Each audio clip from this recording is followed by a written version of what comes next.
എങ്ങനെയാണ് ചിന്തകൾ വിധിയായിട്ട് മാറുന്നത്? നമ്മുടെ തോട്ട്സ് അഥവാ ചിന്തകൾ നമ്മളുടെ വാക്കുകളായിട്ട് മാറുന്നുണ്ട്. വാക്കുകൾ നമ്മളുടെ പ്രവർത്തികൾ അഥവാ ആക്ഷൻസ് ആയിട്ട് മാറുന്നു. ആക്ഷൻസ് ആണ് ശീലങ്ങൾ അഥവാ ഹാബിറ്റായിട്ട് മാറുന്നത്. ഹാബിറ്റ്സ് ആണ് നമ്മളുടെ ഡെസ്റ്റിനി ആയിട്ട് വിധിയായിട്ട് മാറുന്നത്. ഇതെങ്ങനെയാണ് ഈ ചിന്തകൾ നമ്മളുടെ വിധിയായിട്ട് മാറുന്നത് എന്നതിനെക്കുറിച്ച് ഒരു കഥാരൂപത്തിൽ ഞാൻ നിങ്ങളോട് പറയാം. അപ്പോൾ കുറച്ചുകൂടി എളുപ്പത്തിൽ നമുക്ക് മനസ്സിലാക്കാൻ കഴിയും. ഒരു രാജ്യത്ത് ഒരു ചെറുപ്പക്കാരനുണ്ടായിരുന്നു കേട്ടോ. ആ ചെറുപ്പക്കാരൻ വളരെ സ്വാത്വികനും നല്ല ചിന്താഗതികളുമുള്ള ഒരു പയ്യനായിരുന്നു, ഒരു ചെറുപ്പക്കാരനായിരുന്നു. അവന് പ്രത്യേകിച്ച് ജോലികളൊന്നും ഉണ്ടായിരുന്നില്ല. അങ്ങനെ ഒരു ദിവസം കാലത്ത് ആളിങ്ങനെ ആ റോഡിലൂടെ ഇങ്ങനെ നടന്നു പോയിക്കൊണ്ടിരിക്കുകയാണ്. ആ ഗ്രാമത്തിൻ്റെ വഴികളിലൂടെ ഇങ്ങനെ നടന്നു പോയിക്കൊണ്ടിരിക്കുമ്പോൾ ഒരു പാവം ഒരു വൃദ്ധനെ കണ്ടു. ആ വൃദ്ധൻ എങ്ങനെയാണെന്നറിയാവോ? 3 വലിയ ചാക്കുകെട്ടുകൾ തോളത്തിട്ടോണ്ടാണ് നമ്മളുടെ വൃദ്ധൻ ഇങ്ങനെ നടന്നു വരുന്നത്. ഭാരം താങ്ങി പിടിച്ചുകൊണ്ടാണ് നമ്മുടെ വൃദ്ധൻ നടന്നു വരുന്നത്. അപ്പോൾ നമ്മുടെ പാവം ചെറുപ്പക്കാരന് എന്ത് തോന്നിയെന്നറിയാവോ?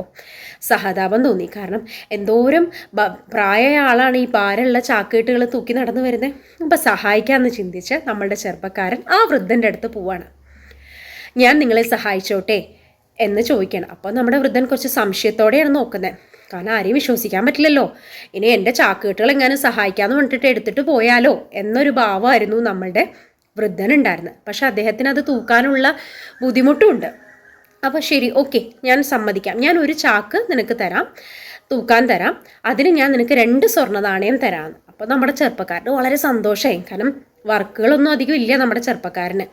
അപ്പോൾ സന്തോഷത്തോടെ ആ ഒരു ചാക്ക് ഇട്ട് തൂക്കിയപ്പോഴും അറിഞ്ഞു വളരെ ഭാരമുണ്ട്. അപ്പോൾ ഉടനെ നമ്മുടെ ചെറുപ്പക്കാരൻ ചോദിച്ചു, എന്താ ഈ ചാക്കിൽ? അപ്പോൾ നമ്മുടെ വൃദ്ധം പറയാണ്, ഇത് മുഴുവനും ചെമ്പ് നാണയങ്ങളാണ്. അപ്പോൾ ഓക്കെ എന്ന് പറഞ്ഞിട്ട് നമ്മുടെ ചെറുപ്പക്കാരൻ അതും തൂക്കി നടന്നുകൊണ്ട് പോകണം. ഈ ഓരോ നടക്കുന്ന സമയത്തും നമ്മുടെ വൃദ്ധൻ്റെ ശ്രദ്ധ മുഴുവൻ എന്താണെന്നറിയാവോ?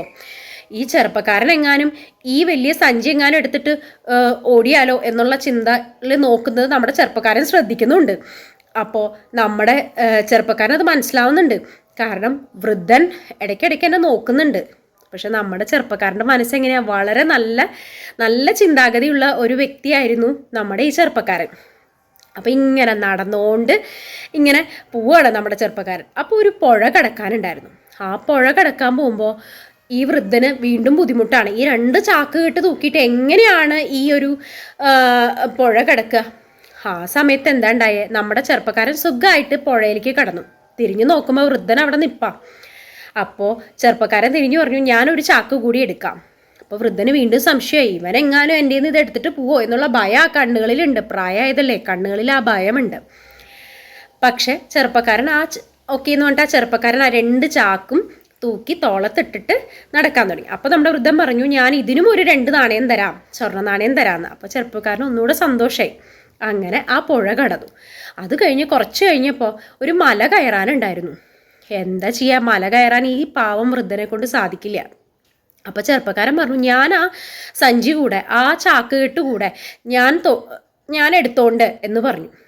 അപ്പോൾ നമ്മുടെ വൃദ്ധൻ പറഞ്ഞു, എനിക്ക് നിന്നെ വിശ്വസിക്കാവോ? കാരണം ഇത് മുഴുവൻ സ്വർണ്ണ നാണയമാണ്. ഇതെടുത്തിട്ട് നീ എങ്ങാനും ഓടിപ്പോയി കഴിഞ്ഞാൽ നീ എന്നെ പറ്റിക്കോ? അപ്പോൾ നമ്മുടെ ചെറുപ്പക്കാരൻ പറയും, ഞാൻ ഒരിക്കലും അങ്ങനെ ചെയ്യുന്ന ഒരു വ്യക്തിയല്ല, ധൈര്യത്തോടെ നിങ്ങൾ ആ ചാക്ക് തന്നോളൂ എന്ന് പറഞ്ഞിട്ട് നമ്മുടെ ചെറുപ്പക്കാരൻ ആ ചാക്ക് തോളിത്തിട്ടിട്ട് 3 ചാക്ക് കെട്ടുകളും കൂടെ ആ മല കയറണം. അപ്പോൾ വൃദ്ധൻ പറഞ്ഞു, നീ നടന്നോളൂ, ഞാൻ പുറകേൽ വരാം. അപ്പോൾ നമ്മുടെ ഈ ചെറുപ്പക്കാരൻ ഈ 3 ചാക്കെട്ടുകളിലൂടെ നടക്കണം, കുറച്ച് ഫാസ്റ്റിൽ നടക്കണം. കുറച്ച് ദൂരം നടന്നു കഴിഞ്ഞപ്പോൾ അവൻ്റെ മനസ്സിൽ തോന്നി, എന്തിനാണ് ഈ വൃദ്ധൻ ഇത്രയും സ്വർണ്ണ നാണയങ്ങൾ? ഇതെനിക്ക് കിട്ടുകയായിരുന്നെങ്കിൽ ഞാൻ വലിയൊരു ധനികനായനെ. ഈ വൃദ്ധൻ ഇത്രയും ആവശ്യമുണ്ടോ? ഇയാളിന് എത്ര കാലം തന്നെ ജീവിക്കും എന്ന ചിന്തകൾ ഇവൻ്റെ മനസ്സിൻ്റെ ഉള്ളിൽ വന്നു തുടങ്ങി. ആ മനസ്സിൽ വന്നു തുടങ്ങിയപ്പോൾ ഇവൻ്റെ നടത്തത്തിൻ്റെ വേഗത കൂടി. ഇവൻ ഓടാൻ തുടങ്ങി. ഇവനത് പറ്റിച്ചെടുക്കണം എന്നുള്ളൊരു മനോഭാവം ഇവൻ്റെ ഉള്ളിൽ വന്നു തുടങ്ങി. അങ്ങനെ ഇവൻ ഓടി ഇവൻ്റെ വീട്ടിലെത്തി വളരെ ആകാംക്ഷയോടുകൂടെ ഇവൻ ഓരോ ചാക്കുകെട്ടുകളും തുറക്കണം കേട്ടോ. അപ്പോൾ തുറക്കുമ്പോഴല്ലേ മനസ്സിലായേ ഇതിലൊക്കെ എന്താ ഉള്ളത്? മുഴുവനും കല്ലുകളാണ്. 3 ചാക്കുകെട്ടിലും കല്ലാണ്. പക്ഷെ ഒരു കത്തുണ്ടായിരുന്നു കേട്ടോ. ആ കത്തിൽ എന്തായിരുന്നു എന്നറിയോ? ഞാൻ ഈ രാജ്യത്തെ രാജാവാണ്. ഞാൻ അടുത്തൊരു അനന്തരാവകാശിക്ക് വേണ്ടിയിട്ട് ഞാൻ തിരഞ്ഞുകൊണ്ടിരിക്കുകയാണ്. അപ്പോൾ ഒരു നല്ല സത്യസന്ധനായ ഒരാളെ എനിക്ക് ലഭിക്കുകയാണെങ്കിൽ ഞാൻ അയാളെ രാജാവായിട്ട്, അടുത്ത രാജാവായിട്ട് വാഴിക്കാൻ വേണ്ടിയിട്ടാണ് എന്നായിരുന്നു ആ കത്തിൽ. നീ ഈ എൻ്റെ പരീക്ഷണത്തിൽ പരാജയപ്പെട്ടു എന്നതായിരുന്നു ആ കത്ത്. അത് അവനെ വല്ലാതെ വിഷമിച്ചു. അവൻ്റെ ഒരു ചെറിയൊരു ചിന്ത മാറിയത് കാരണം അവൻ്റെ ജീവിതത്തെ തന്നെ മാറ്റിമറിച്ചു. അതേസമയം അവൻ ആ നല്ല ചിന്തകളാണ്, ആ മല കയറുന്ന സമയത്ത് മുതൽ ഉള്ള അവൻ്റെ ചിന്തകളൊന്ന് മാറ്റാതെ ആ പോസിറ്റീവ് ചിന്തകളിൽ തന്നെ മുന്നോട്ട് പോയിരുന്നെങ്കിൽ ഇന്ന് അവൻ്റെ സ്ഥാനം എവിടെയാവുമായിരുന്നു? ആ രാജാവ് എന്നുള്ള സ്ഥാനത്തിലേക്ക് അവന് മാറാൻ കഴിയുമായിരുന്നു. പക്ഷെ അവൻ്റെ ചിന്തകൾ, ആ ഒരു മല കയറുന്നത് മുതൽ അവൻ്റെ ചിന്തകൾ മാറി. അപ്പോൾ നമ്മുടെ ചിന്തകൾ എത്രമാത്രം പ്രാധാന്യമുണ്ട്. ആ ഒരു ചിന്ത കാരണം അവൻ്റെ വിധിയെ തന്നെ മാറ്റി. അതേസമയം അവൻ ആ നല്ല ചിന്തകൾ കൂടി ഇരുന്നെങ്കിൽ ഇന്ന് അവൻ രാജാവായിരുന്നു, അവൻ്റെ ജീവിതം തന്നെ മാറുമായിരുന്നു അല്ലേ? ഈ കഥയിൽ നിന്ന് നമ്മൾ മനസ്സിലാക്കേണ്ട എന്താണ്? നമ്മുടെ ചിന്തകൾക്ക് വളരെയധികം പ്രാധാന്യമുണ്ട്. നല്ല ചിന്തകൾ നല്ല ജീവിതത്തെ ഉണ്ടാക്കുന്നുണ്ട്, മോശം ചിന്തകൾ നമ്മുടെ ജീവിതത്തെ തന്നെ മാറ്റിമറിക്കുന്നുണ്ട്. അപ്പോൾ എന്നും ചിന്തകളിൽ വളരെയധികം പ്രാധാന്യമുണ്ട്.